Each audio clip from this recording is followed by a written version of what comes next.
And gentlemen, I have been linked this video over here, and the title is pretty interesting. Do you respect your time?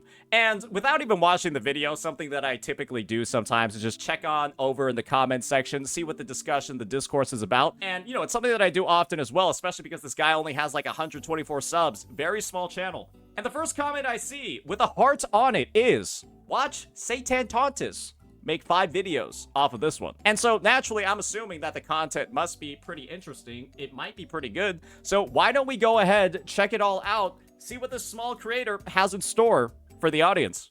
Do you respect your time? I'm asking you these questions because a lot of the times when I'm scrolling through reviews of games, especially if those are open worlds, I keep reading this sentence: the game doesn't respect your time. I mean, this is the thing, right? We saw a lot of gacha game footage on there. We saw a little bit of Wuthering Waves, and I'm pretty sure we're going to see some other Hoyoverse titles in this video as well. Respecting your time, in my opinion, is something that a lot of gacha developers have gone ahead and put to the wayside in preference of inflating your playtime so that they have the data, they have the analytics to be able to go back to investors and say, look, guys, we just released Honkai Star Rail 3.0, and our playtime is absolutely insane this update. And the realization that most people have after hearing that statement is, well, Honkai Star Rail 3.0 has a lot of playtime, not because players are enjoying the game because of high quality content, but because the story is also 10 hours long.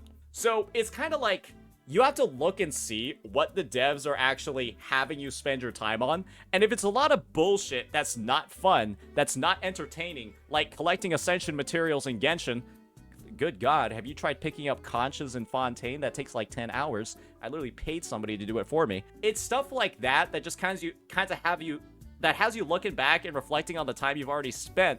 And you realized, man, I did not have a lot of fun playing this game.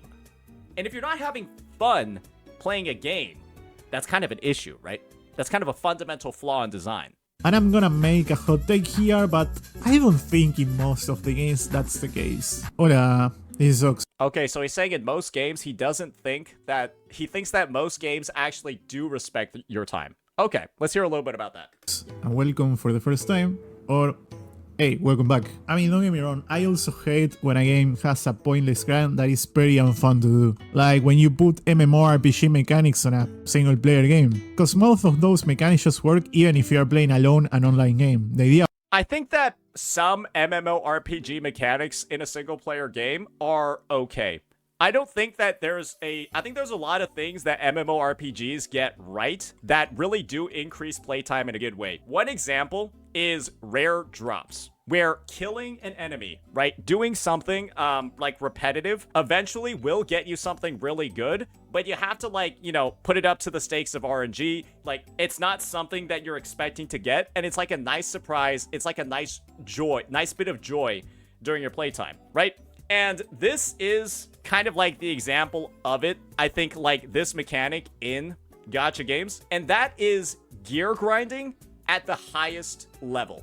Think about it in this situation. Let's just say you're playing Wuthering Waves, and all of your echoes are double crit. All of your echoes are double crit, and your character has like a 275% crit rate, or sorry, 75% crit rate, 290% critical damage. Your build is done.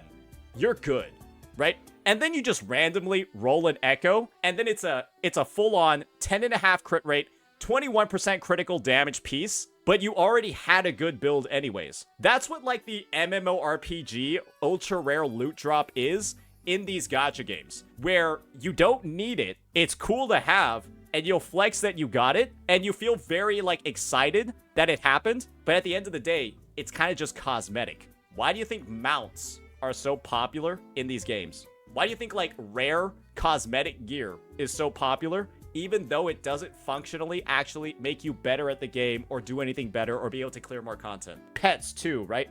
All that stuff. It's for, like, the flex. And that, to me, is what, like, god-tier artifacts, god-tier echoes, god-tier disk drives, god-tier relics is like.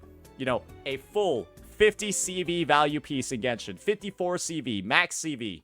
You don't need it to clear, but you kind of sometimes absent-mindedly play every single day just on the off chance that you might get one, just randomly, rolling your one echo, rolling your one piece of gear a day.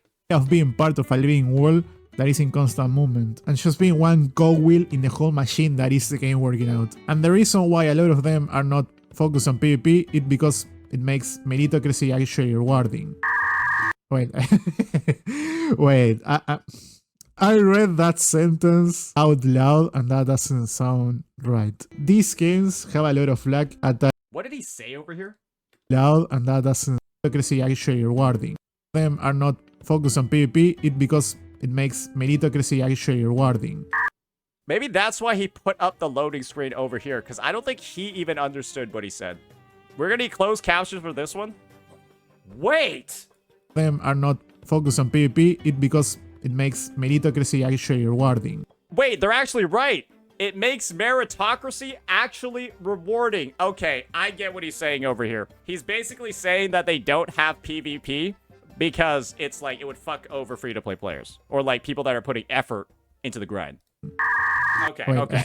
W captions. Wait, I read that sentence out loud and that doesn't sound right. These games have a lot of luck attached to it due to the drop rates and whatnot. So I guess it's the idea of meritocracy more like the Drop rates and meritocracy, right? The idea that if you play more, if you grind more, you're way more likely to get the good drops, to get the good gear, right? Somebody that spends money in like an MMORPG doesn't necessarily mean that they're gonna have all the best gear and like the best drops, right? Especially if it's like soulbound stuff, super unique, right? Where it's only like you have to kill the boss to get the gear. You can't just like trade it, right? And those that play more are oftentimes going to be the ones that have all that crazy shit. While somebody that's just like whaling in an MMO, but then only logging in like once a week, probably not going to happen. they sell you rather than actual meritocracy. Because simply, if you repeat the same task over and over and so on, there will be a point in which you will get it. But certainly, like on execution, a lot of times, like the first time you do it, it's just more luck than actually meritocracy itself. Anyways, Okay. let's go back to the video. It doesn't really matter if you're doing the most tedious and boring task ever seen in the humankind. It's more than likely, if not guaranteed, that you will get your reward. Something that, if we put it on perspective, makes sense why people hate games like League of Legends so much. Cause it's both addictive, but at the same time, the general opinion, including me, tends to be that you feel like your time is being kidnapped in a lot of those matches. I get his point. I think the biggest example that comes to mind, right, is when you queue up for a game and then you immediately know at the start of the game that you have a griefer on your team where their only goal is to like lose the game or like troll you, get a couple of giggles, and then they're gonna go do something in Minecraft immediately afterwards, right?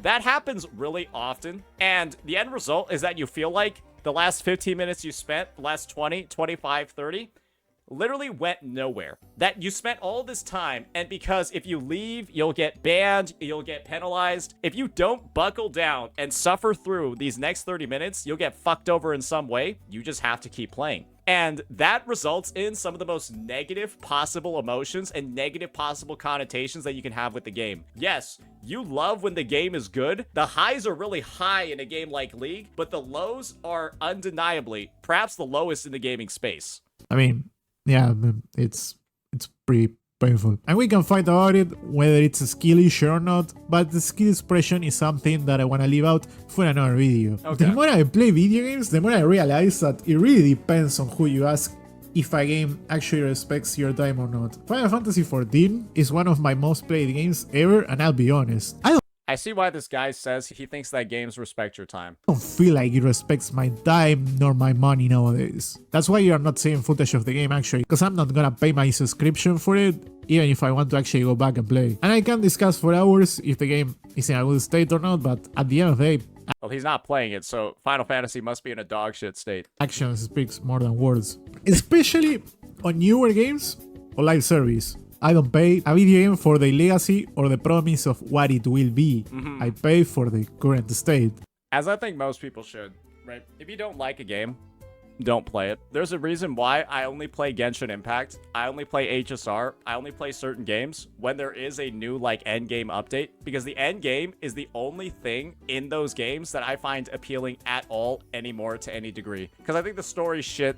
I think like the other side activities are shit. The events actually make me want to like force quit the second I play any of them. And the end result, right, is that I only play and I only consume the content that I want to consume. And unfortunately, Hoyoverse is now taking the end game of those games and making them not fun anymore. And so now there's no reason at all to even log in, especially for a game like HSR. I haven't touched it since I played 2 hours of the Fate collab. I just logged out and I haven't logged back in.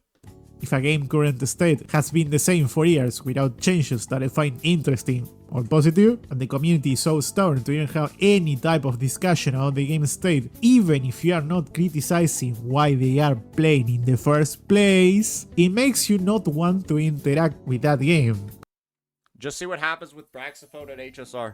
Braxophone, one of the premier guide makers for HSR, who would get literally millions of views on his HSR videos, doesn't really want to play it anymore, right? Because he doesn't like the state of the game. And now the community is literally saying, guys, you want to know what they're saying about Braxophone? I'll show you what the HSR community is saying about Braxophone nowadays. Just check this out. I am a mother who did crack cocaine and chain smoke during my pregnancy, and this is my child. And that's a photo of Brax's avatar. That's because he said he was going to stop making HSR guide content because he doesn't love the game that much anymore. You also had Bran Online in Genshin Impact, and now the Genshin Impact is literally sending him hate on a daily basis because he dared to critique game modes like Stygian Onslaught. Game modes like Stygian Onslaught that are actually nowadays getting widely shamed by the community, where you have actual Genshin Impact players with all their PFPs, the biggest Hoyo shills, telling you that this is some dog shit and not fun. The community is literally at the point where it's actively tearing itself apart because the devs are literally making the games worse and the shills don't know how to act. It's a little crazy. Because that's the opposite of a welcome video game community, closer into being a cult. You know when you have that weird feeling that someone might take something you just said very personally when it's not for them? I think I just had one of those moments right now, I can't lie. For the longest time, I thought Assassin's Creed Odyssey was a terrible game. Mostly because everything related with the franchise itself in that game is so out of touch and makes no sense. But when you play it for what it is, an adventure game in ancient Greece, it's actually pretty good. But I still don't like it because after cleaning the third bandit camp entirely, yeah, I get bored. Is this Assassin's Creed? What the fuck? Why is there like lightning coming down? Wait, isn't Assassin's Creed like a historical RPG where you like play an assassin? Why am I out here looking like I'm playing fucking God of War? But if it's something you enjoy doing, go, because you're gonna have a lot of it. Wait, this actually looks like God of War, bro. What the fuck?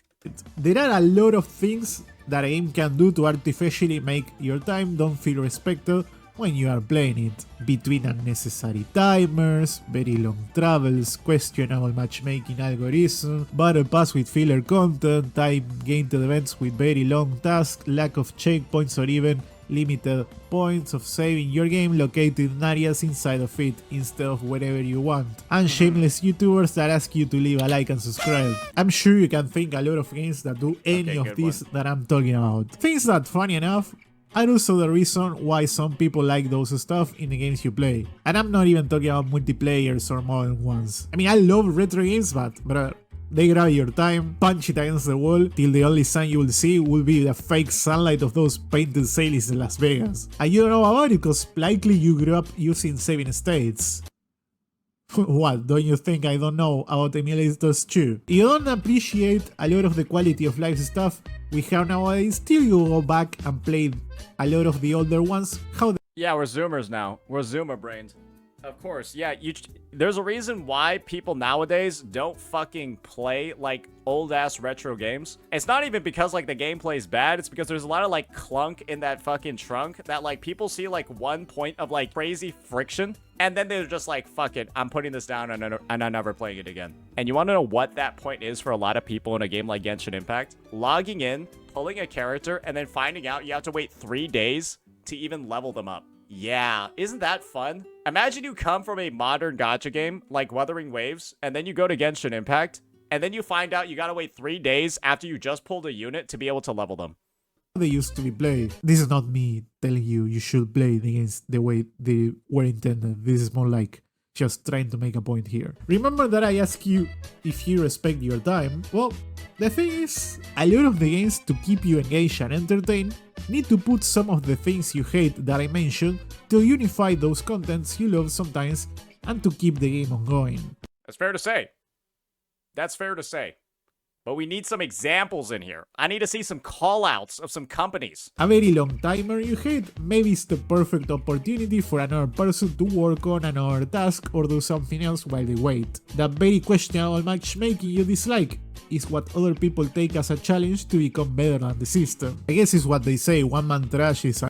So, how about this? I think it's bringing into like some of like the self-justifications that an individual player can make to like find the good in a clunky mechanic, where I think one of the biggest examples that come to mind is like there being a filler patch in Genshin Impact, and then Genshin players say, oh, a filler patch with nothing to do in it is really good because then I can catch up on all of the other content that I haven't done yet. Which is like, that's a fucking copium ass rationalization to why the game did not put out a good update, or why the game did not put out an update that had enough stuff in it.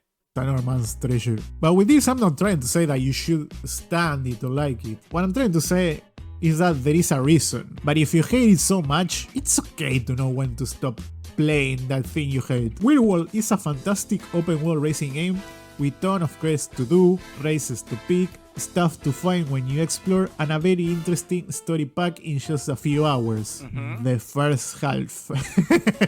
Because the second half of that game, it's so bad that I don't think I can even describe it without breaking the YouTube censorship. What a time to be on internet, huh? Will I ever see the credits of that game?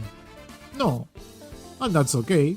If I wanna see the ending, I will watch it on YouTube because I respect my time. I'm more than comfortable to putting out a game whenever I want and whenever I can pause it. Even when I make impressions about that game for this channel. Simply because it's my opinion, and without making up lies and how I feel about the game, I will just say it no matter what I feel like it. If you don't respect your time or yourself in general, no one else will do it for you.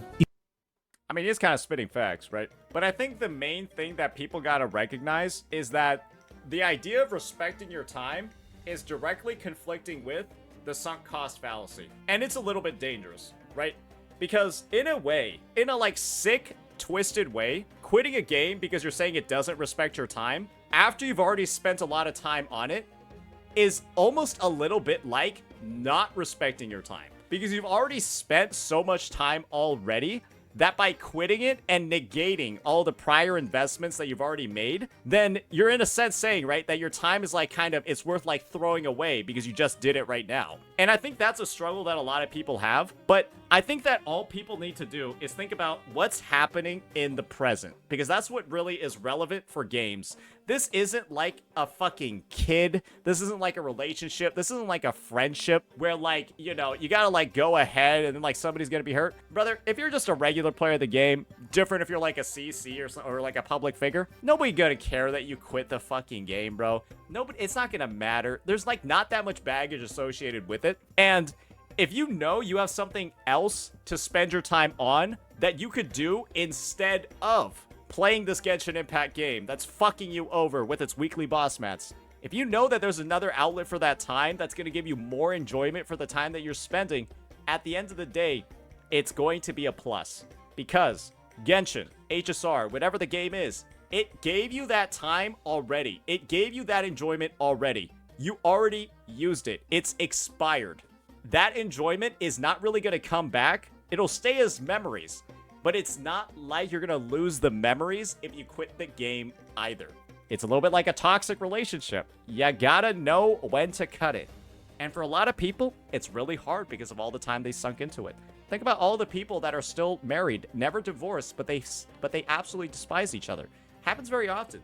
Just look at all the Genshin Impact players' families. If you're doing something on a game that is terrible and you don't think that the reward is gonna be worth it enough for that, stop doing it, especially if it was listed on your backlog. My list of favorite games of all time is kind of packed with a few open world games, and the side quests in those are full of fetch quests that a lot of people hate. And usually in other games, those type of quests is something that I would critique myself too, but I know they are there to add more context to the world you are, exploration and just content for a game to make it feel alive. I'm very picky. I think fetch quests and like tedious quests in single player games are very dependent on when they're being used and what they're for. If you're putting like a pointless fetch quest in the middle of like a story quest and then it doesn't like expose you to new characters, you don't get any new plot points, you don't get like a greater understanding in some way, then it's dog shit, right? It's literally just in there and it wastes your time. But fetch quests can sometimes be like really good, where it like introduces you to a new character, new mechanic, blah, blah, blah, gives you a good exploration experience, and it actually turns out to be done well. But that's just a little bit too vague to just immediately say that at a baseline, it's not going to be good. When it comes to survival games, because I usually just tend to prefer games that allows you to be creative in what you do, rather than surviving, because those games just gonna suck your soul and time with micromanaging everything just to see what more the game has to offer. If you are playing an online game like an MMO and other people rely on you to do stuff you hate and you don't seem anywhere near to be having fun anytime soon, just let it go and let them know so they can catch up. They are gonna eventually find someone else that doesn't hate doing what you do. I wonder how many people thought about Frozen when I said let it go. If you are playing a single player game, even easier. Just stop doing that or play the game entirely and watch it on YouTube or pause it for the future. Maybe with a break you're gonna enjoy it more later, I don't know. It's always so interesting to me when people want a game for basically a lifetime when they are not really prepared to stand the boring parts of it. Not to mention the amount of hype that will fade out over time for playing a game with that expectative. I think you can only expect to play a game for a lifetime if they're actually going to be making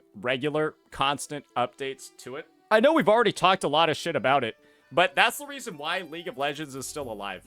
Because games like League of Legends, Dota 2, CSGO are still alive, have been alive for decades, and will probably be alive for more decades. Because they put a lot of effort into like maintaining and revamping their gameplay loop to add new layers of satisfaction, new reasons to keep playing, constant balancing, all of that. That makes sure that the game doesn't stay stale and that you don't end up in this situation where you feel like, oh, it's just more of the same and I'm not getting any more like enjoyment out of this. And the thing is that Genshin Impact is one of those games where it's just hilarious that it seems to be defying all of the odds, right, of what goes on in game development for long-term games, where the updates that Genshin makes to the game literally make it worse.